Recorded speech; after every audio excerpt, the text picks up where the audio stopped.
पैसा कुछ भी खरीद सकता है ना? दुनिया में ऐसी कौन सी चीज है जो कि अरबपति खरीद नहीं सकते? आइए उन संग्रहों का पता लगाते हैं जो कि इतने दुर्लभ और संरक्षित हैं कि अरबपति भी उन्हें खरीद नहीं सकते। Number 10, Smithsonian museum. स्मिथसोनियन संग्रहालय नेटवर्क दुनिया के सबसे प्रतिष्ठित क्षेत्रों में से एक है। 23 संग्रहालयों, चिड़ियाघरों, उद्यानों, दीर्घायों और यहाँ तक कि एक महल के संग्रह में संयुक्त राज्य अमेरिका का एक व्यापक इतिहास, असाधारण कला संग्रह और इंजीनियरिंग के प्रभावशाली करतब दिखाए गए हैं। इन संग्रहालयों ने $1 बिलियन के बजट पर 2018 में 28.5 मिलियन आगंतुकों का स्वागत किया था। कई अरबपतियों को इन संग्रह के भीतर निहित अमूल्य कलाकृतियों का मालिक होना अवश्य पसंद होगा। स्मिथसोनियन संस्थानों के भीतर सजी कुछ सबसे कीमती वस्तुओं में अब्राहम लिंकन की शीर्ष टोपी शामिल है, जिसे उन्होंने उस रात पहना था जब उनकी हत्या की गई थी। अपोलो 11 कमांड मॉड्यूल, जिसने पहले 2 पुरुषों को चंद्रमा तक पहुंचाया और एक सवार पायलट के साथ वो पहला सफल पावर्ड एयरप्लेन 1903 राइट फ्लायर, लेकिन ये सभी अनमोल हैं, उन्हें किसी के द्वारा खरीदा नहीं जा सकता। स्मिथसोनियन संग्रहालय पारंपरिक रूप से सार्वजनिक खर्च पर चलता है और वॉशिंगटन डीसी आने वाले पर्यटकों को स्मिथसोनियन संग्रहालय में से अधिकांश हिस्से के लिए मुफ्त प्रवेश की उम्मीद रहती है। इसके अलावा यदि कोई व्यापारी अपने व्यापार में लाभ के लिए अमेरिका के बेशकीमती श्रृंखला में निवेश करने की कोशिश करता है तो ये उसके व्यापार के लिए एक भयानक पियाहिट साबित होगी। यही नहीं बल्कि कोई भी राजनीतिज्ञ स्मिथसोनियन म्यूजियम की बिक्री के लिए मंजूरी देकर देश के सभी घटकों को नाराज करने का जोखिम कभी नहीं ले सकता। हम केवल कल्पना कर सकते हैं कि अगर कोई निजी संस्था ऐसे असाधारण संग्रहालयों को चला रही होती तो वहाँ केवल प्रवेश पाना ही कितना ज्यादा महंगा होता। लेकिन शुक्र है कि ऐसी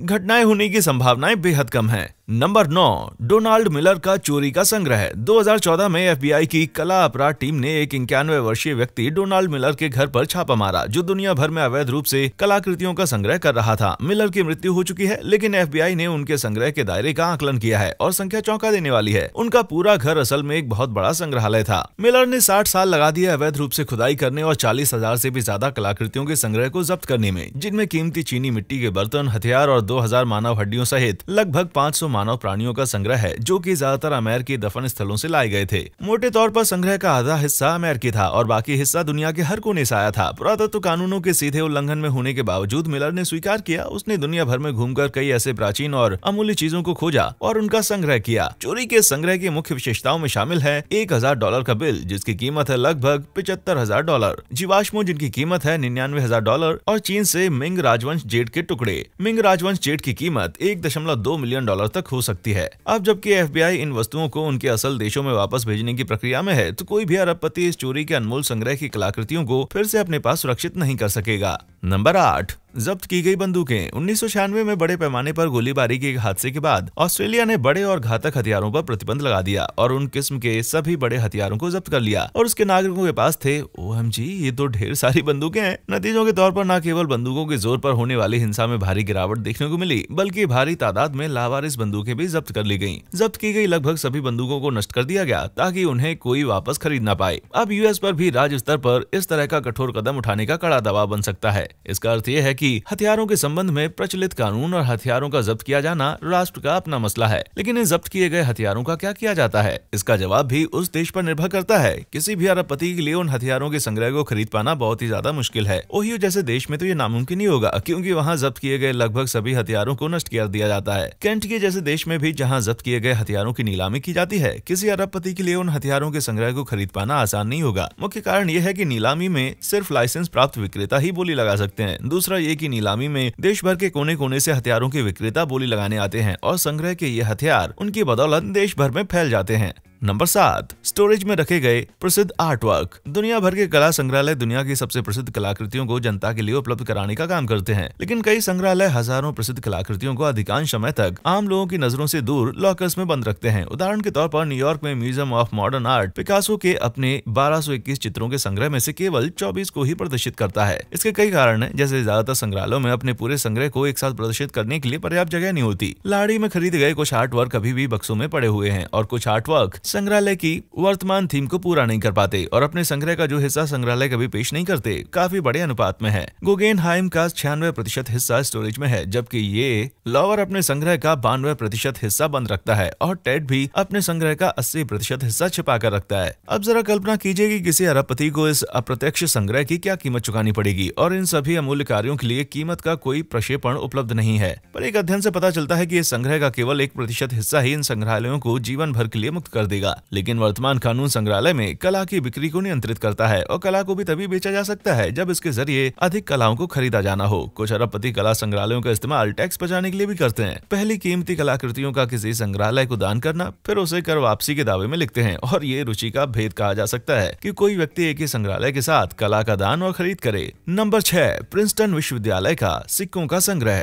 प्रिंसटन विश्वविद्यालय कई महान संस्कृति और सभ्यताओं के दौरान उपयोग किए गए दुर्लभ सिक्कों का संग्रह रखता है। 1 लाख सिक्कों के संग्रह में अमेरिकी औपनिवेशिक काल के औपनिवेशिक सिक्के, बीजान्टिन साम्राज्य के सिक्के और ग्रीक और रोमन राज्य के सिक्के शामिल हैं। ये संग्रह को सार्वजनिक तौर पर आप देख सकते हैं या क्यूरेटर के साथ निजी अपॉइंटमेंट लेकर देख सकते हैं। मुद्रा का एक और बेशकीमती संग्रह Smithsonian national museum of American history में प्रदर्शित नेशनल न्यूमिज्मेटिक कलेक्शन है। 10 लाख पीस के संग्रह में सिक्के, पदक, सजावट और कागज की मुद्राएं शामिल हैं। इस बहुमूल्य संग्रह में कई खास वस्तुएं मौजूद हैं, जैसे कि सन 1848 की एक सोने की डली, सन 1787 का वो ब्रेशर डॉबलन जिसकी अनुमानित कीमत 4.5 मिलियन की होगी अगर बिक्री के लिए होता, और सन 1910 का इंडियन कबीले के प्रमुख सेंट गॉन्ड से डबल ईगल का सिक्का। ये सभी संग्रहालय में चल रहे एक प्रदर्शन में घूमते हैं। धन की कहानियां। इन सभी संग्रहों में से हर एक का अनुमानित मूल्य अरबों डॉलर का होगा, लेकिन कोई अरबपति भी इन संग्रहों तक अपनी पहुंच नहीं बना पाएगा क्योंकि क्यूरेटर दोनों संग्रह बनाए रखने में बेहद गर्व महसूस करते हैं। प्रिंसटन भी 1849 में अपने संग्रह का निर्माण कर रहा था और हम पहले ही स्मिथसोनियन संग्रहालय को सार्वजनिक रखने के लिए बने दबाव के बारे में बात कर चुके हैं। इसलिए उन अरबपतियों को इन अमूल्य वस्तुओं पर हाथ रखने के लिए सिर्फ शुभकामनाएं ही दी जा सकती हैं।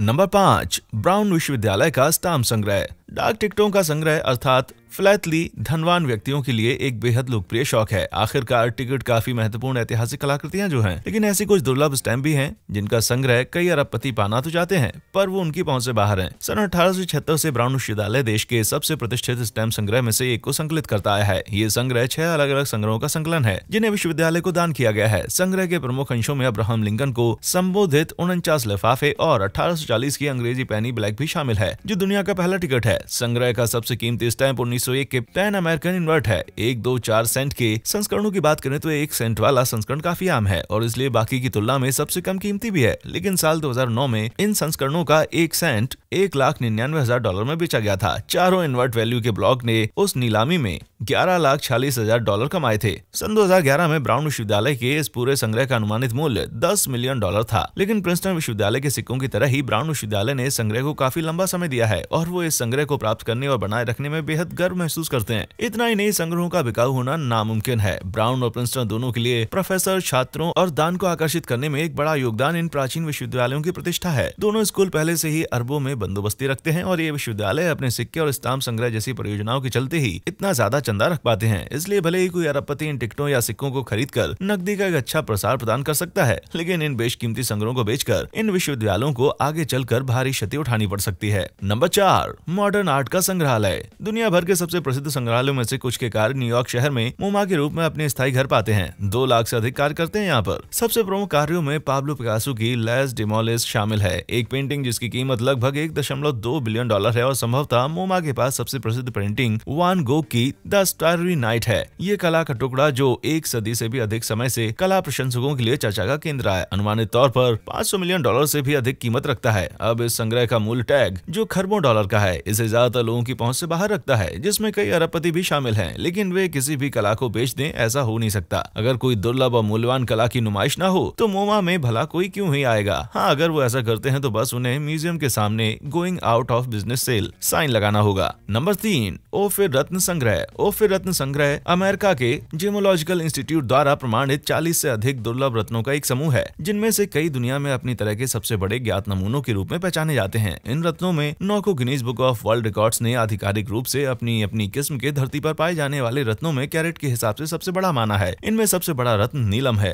31,308 कैरेट का रत्न, जो आकार में डिनर प्लेट की जितना बड़ा है। इस संग्रह में एक और मणि ओफिर का भूरा नीलम भी शामिल है। 5,905 कैरेट का ये रत्न विश्व के सबसे बड़े रत्नों में से एक है। विशेषज्ञ इस संग्रहालय में एक रत्न की पहचान अभी तक नहीं कर सके हैं, शायद इसलिए क्योंकि ये बेहद दुर्लभ है, एक नई किस्म की सामग्री का संकेत देता है। डेलावेयर आधारित इस संग्रह की अनुमानित कीमत $2 मिलियन प्रति कैरेट या $35.5 मिलियन प्रति रत्न है। इस संग्रह का मालिकाना हक ओफिर कलेक्शन LLC नामक एक कंपनी के पास है, लेकिन इस कंपनी का मालिक कौन है ये कोई नहीं जानता। इस संग्रह का अरबपतियों की पहुंच से दूर होने का सीधा सा कारण है, संग्रह बिक्री के लिए नहीं है। नंबर 2, अमेरिका के राष्ट्रीय उद्यान। अमेरिकी संयुक्त राज्य 84 मिलियन एकड़ भूमि को राष्ट्रीय उद्यानों के रूप में संरक्षित रखता है और राष्ट्रीय उद्यान सेवा भी इस स्थिति कारण 391 प्राचीन प्राकृतिक स्थलों का रखरखाव करती है। चूंकि येलोस्टोन नेशनल पार्क 1872 में स्थापित किया गया था, NPCS ने इन स्थलों की प्राकृतिक सुंदरता को बनाए रखा है ताकि इनमें से किसी भी भूमि को लाभ के लिए विकसित न किया जा सके। राष्ट्रीय उद्यान के रूप में दर्जा प्राप्त क्षेत्रों को किसी भी व्यावसायिक विकास से सरकार का संरक्षण प्राप्त होता है, इसलिए कोई भी पूंजीपति इन प्राकृतिक स्थलों की खूबसूरती को ना तो कोई हानि पहुंचा सकते हैं और ना ही पैसा कमाने के लिए रेस्टोरेंट, रिजॉर्ट या